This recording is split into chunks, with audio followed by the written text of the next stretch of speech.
Hi friends, welcome back our channel. ముందుగా ఎవరైతే మన వీడియో చూస్తున్నారో ప్రతి ఒక్కరు మన ఛానల్ని సబ్స్క్రైబ్ చేయండి, లైక్ చేయండి, షేర్ కూడా చేయండి.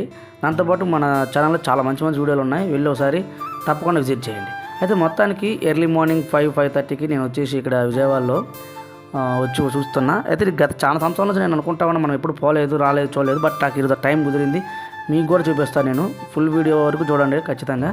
ఇది ఏంటయ్యా అంటే ప్రకాశం బ్యారేజీ, కృష్ణా జిల్లా విజయవాడలో ప్రకాశం బ్యారేజ్ అనమాట. ఇది చాలా అంటే చాలా బాగుంటుంది view point early morning. But అయితే వాటర్ ఇప్పుడు చాలా తక్కువగా ఉంది, లేదు, వాటర్ ఉన్నప్పుడు రావాలి, ఇంకా బాగుంటుంది. అయితే దీన్ని ఫార్మర్ ప్రెసిడెంట్ అయినటువంటి నీలం సంజీవ్ రెడ్డి గారు దీన్ని ఇనాగ్రేట్ చేశారు. దాని తర్వాత సరార్దర్ కాటన్ గారి ఒక ప్లానింగ్ డిజైన్ అనమాట. ఇది మొత్తానికి దగ్గర 1.5 మిలియన్ ఎకరాకు వచ్చేసి వాటర్ సప్లై చేస్తుంది అనమాట ఈ ప్రకాశం బ్యారేజ్ నుంచి, కృష్ణా నది తీర ప్రాంతం అన్నమాట. చాలా అంటే చాలా బాగుంది ఇది. ఇంకో విషయానికి వస్తే విజయవాడలో one of the most beautiful ప్లేస్లో ఇది కూడా ఒకటి అనమాట. చాలా అంటే చాలా బాగుంటుంది. ఇప్పుడు కొంచెం వాటర్ తక్కువ ఉండడం వలన మనకు అంత కనిపించదు. మీకు ఇంకా లోపలికి వెళ్ళి చూస్తే పెద్ద వాటర్ ఏం లేదు. ఇది మన రాష్ట్ర చిహ్నం అంటారు కదా, పూర్ణ కుంభం, తర్వాత తెలుగు తల్లి విగ్రహం.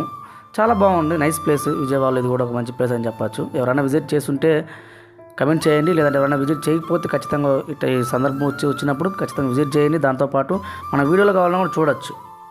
ఓవరాల్గా చూసుకుంటే విజయవాడ సిటీ చాలా అంటే చాలా బాగుంది. ఆల్రెడీ అంబేద్కర్ విగ్రహం మన వీడియోలో చూశారు, తర్వాత ప్రకాశం బ్యారేజ్ కానీ చూస్తున్నారు. ఇంకా ఏదైనా మీకు తెలిసింది ఇంకా బెస్ట్ బ్యూటిఫుల్ ప్లేస్ ఏదైనా విజయవాడలో ఉందంటే కమెంట్ చేయండి. ఖచ్చితంగా ఆ వీడియో గురించి దాని గురించి కూడా నేను వీడియో చేస్తాను. ఓవరాల్గా విజయవాడ సిటీ అవుట్స్కట్ చాలా అంటే చాలా బాగుంది, నాకైతే చాలా బాగా నచ్చింది. మన ఆంధ్రాలో ఇట్టేటట్టు ఒక చిన్న డిస్టిక్ కావచ్చు, ఒక ఏరియా ఉందంటే నిజంగా నేను నమ్మలేకపోతున్నా. దాంతోపాటు గుంటూరు, విజయవాడ, అదేవిధంగా రాజమండ్రి, కాకినాడ, వైజాగ్ కూడా సూపర్గా ఉంటుంది ఏరియాలు. ఇక ఆ ఏరియాలో కూడా మీకు ఏదైనా దాని గురించి తెలుసుకోవాలని అనిపిస్తే ఇక్కడ కమెంట్ చేయండి. ఖచ్చితంగా దాని గురించి నేను ఒక వీడియో అయితే చేస్తాను.